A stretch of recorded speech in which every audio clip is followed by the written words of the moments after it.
Guys, welcome back to the channel. My name is Paul, and today we're taking a look at the Wurkkos CL01 camping lantern. First of all, thank you to Wurkkos for sending this guy along for review. Whilst they did provide this review sample, they did not have any input into the review itself, nor did they provide any financial compensation. All thoughts expressed in this video are my own, based on my personal use with this guy over the last few weeks. Now let's go ahead and jump into a size comparison with Channel Staples, a 58 and 91mm Simon knife. You can see it's not really much larger than the 91mm. Some flashlight relevant comparisons. Here we have a AA and AAA. And we're in for that girth comparison. An 18650. If we're in shot, that's better. Girth comparison. And some lantern-based comparisons. I don't have a lot of options in this form factor. Here we have a Trustfire lantern that I have reviewed on the channel previously. Obviously, this is a much larger style lantern. However, I believe in terms of battery and whatnot, we're actually not that far off from being similar. And closer in size, here we have an O Lantern Mini. This is basically the same size minus the knob on top. And a design overview. So we have an all plastic design here with this protective shroud. We have our emitters in the top with a glow ring down bottom. On the bottom we have a magnet for attachment, as well as a tripod mount, a 1/4 inch thread, so you can mount this on a tripod should you wish. And that's basically right under the camera, but there you go. Up top, for hanging purposes, we also have a swiveling hook. And for UI purposes, we have for LED lights for indicating, as well as a knob / button. Jumping into the brightness and run times of the Wurkkos CL01. Feel free to pause to read. Now, we do have stepless transitions, so we don't have a lot of in-betweens. At the lowest, this is going to be a 1 lumen output for a maximum of 300 hours, as a maximum of 550 lumens for 90 seconds before stepping down to 180 lumens for a further 6.5 hours. And it does have a RGB color mode, which runs for a total of 30 hours. However, there's no brightness stated for that. In terms of the UI, there's actually a surprising amount to the UI for a lantern. So I'm going to throw this on screen real quick just so you can pause if you'd like to go through it in detail. But I'll now go through the operation itself. So to turn on, it's just a single click, and that will take us into white color mode. Now, whilst you may think that the knob is primarily going to be used for brightness adjustment, that's not actually the case. As we can see indicated here with the 3000 to 6000 Kelvin, the knob is actually primarily for color adjustment. So as you turn it, you can see that it's going to change to a much wider temperature or a much softer temperature. Different color temperatures have different benefits. A colder temperature is going to be brighter and harsher to some people's eyes, whereas something like this is going to be easier on the eyes. And I believe the whiter a light is, the more it will attract bugs, but don't hold me to that. In terms of actually adjusting the brightness, you're going to press and hold, and that will step down or up. This is stepless, so you just take your hand off when you get to where you want to go. There are shortcuts for certain brightnesses, so a double click will take you to turbo, and from off, pressing and holding will take you into moonlight mode. If you want to lock out the light, that's going to be 4 clicks.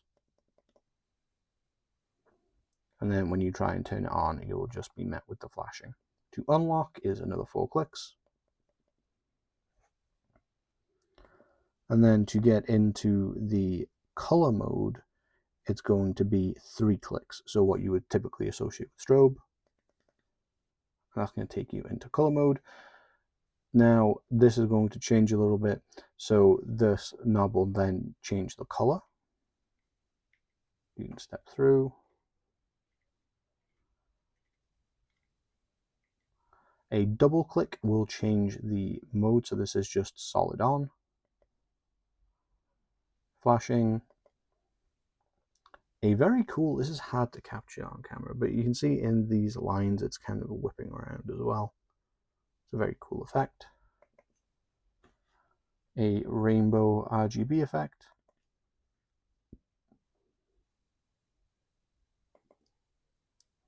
And all kinds of, this is mostly just going to be for atmosphere, that kind of thing, although I guess you could also use it for noting where camp is or something like that, or you could stick this to the roof of your car and enjoy a perilous game.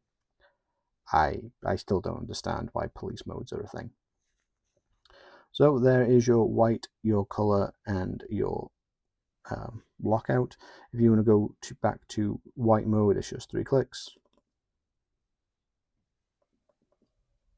And back into white. Now, the pros of the Wurkkos CL01. And for that, first of all, we're going to go into what it comes included with. It does come with this cute little bag.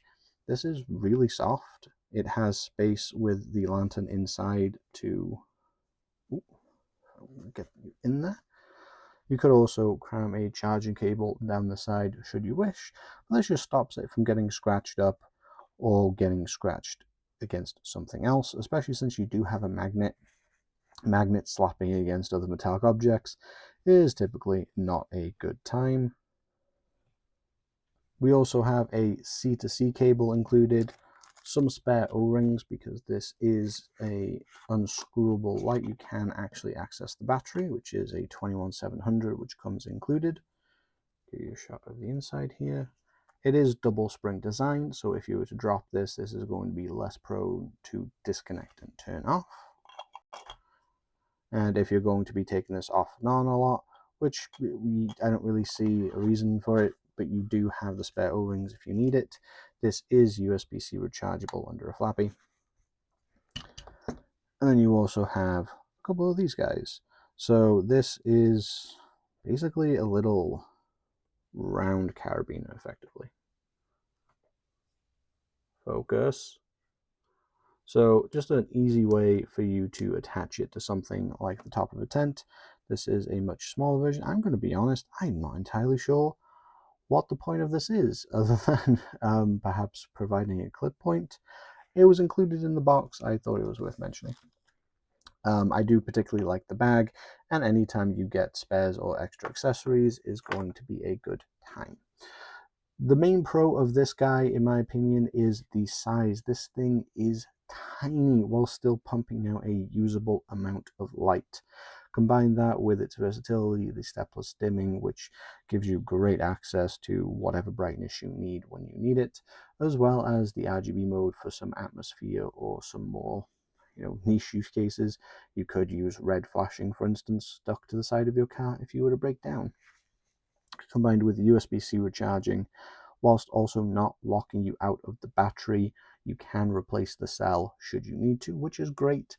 A lot of lanterns, especially the examples that I showed you at the beginning, tend to have sealed form factors, which is great for keeping out certain things like dust, water, whatnot. However, it is also a pain when it comes to replacing batteries, sometimes impossible. This feels like a very premium product, although it is made of plastic. It does feel good to the touch, it does feel sturdy, and it is a very premium product. It does feel very usable despite its size. Is this the only light, area light that you could take camping? I think so. You would still want something like a head torch or a dedicated hand torch, but I think if you're just going on a light camp, if you're backpacking or something like that, this can definitely serve as your only source of light in that regard. Now, the 1/4-inch tripod thread along with the magnet and hook give you a good variety of ways to mount it, particularly if you need to get this off the ground. When it comes to lanterns, you can get some use out of them on the ground. However, the higher up you put them, the better out that light is going to spread. And there is some beam shots of this lantern up here mounted to a tripod so you can get an idea of what it's like in the dark. In terms of cons, again, this isn't going to be the brightest or most capable. In terms of battery or in terms of other features, the smaller you go, you're going to sacrifice some things in that regard. Also, in terms of lantern function, this is a downward firing lantern. See if we can brighten that up for you. So you can see the diodes up top shining down to the bottom, and then we have a bit of a reflected diffuser situation down below. What this basically means is that although you have all of this in the middle, that's not actually throwing light out. If that makes sense. Let me give you an example. And that is also the case on this Lantern Mini as well. So the actual middle portion is not emitting light. This is not the case for all lanterns, but you do need to bear in mind that it is mostly firing down and a little bit upwards, so you're not getting that outward firing, which you may do in other designs. But that is something to bear in mind. It's not great, and it does really lean towards pushing you to hang this or mount it on a tripod or something. That's not the end of the world. Again, it's best practice for a lantern in general, but in terms of usability, I think this is very usable indeed. And probably the biggest pro of all, and a significant factor here, is that this is about 30 bucks. That's crazy. It comes included with the cell. It comes with, accessories as well as the standard charger cable. 30 bucks for something that is this well made and honestly versatile and thought out. I think that's a fantastic deal, and is part of the reason why it pushes me to say that I do recommend this if you're looking for a compact lantern, be it for camping, sitting outside on your porch or in the garden. Personally, in my testing use case, I actually used this in the garden, hung from the parasol, I guess, just so in the evenings you can stay outside in the cool weather a bit longer, and it provided some very nice atmosphere. This would be fantastic to have on hand, tucked away in a container or drawer. However, for blackouts as well, again, that 21700 is going to provide a decent amount of power for those kinds of situations, although you're not going to get super long run times if you're going to be without power for a prolonged period, which you may get with much larger lanterns, but then you have the bulk and the weight. If this form factor is appealing to you, I can strongly recommend it. Now, of course, we do have a flappy, the necessary evil. It will eventually break off and deteriorate, but for the time being, it's a very nice soft touch plastic, and it hasn't dimmed my overall opinion of this lantern. So if you're interested in the Wurkkos CL01, then check it out in the link down below. Again, 30 bucks. It's very compelling. Whilst you're down there, let me know what you think of the Wurkkos CL01, and if there are any other lanterns you'd like to see on the channel down in the comments down below, please. And a like and subscription is always appreciated. If you would like to support the channel more directly and get a wide variety of products on, or upgrade the behind the scenes production kit, please consider a Patreon, a Ko-fi, or YouTube membership. Until next time, I've been Fall. This guy kind of looks like a plasma grenade when on blue, and I'll see you in the next video.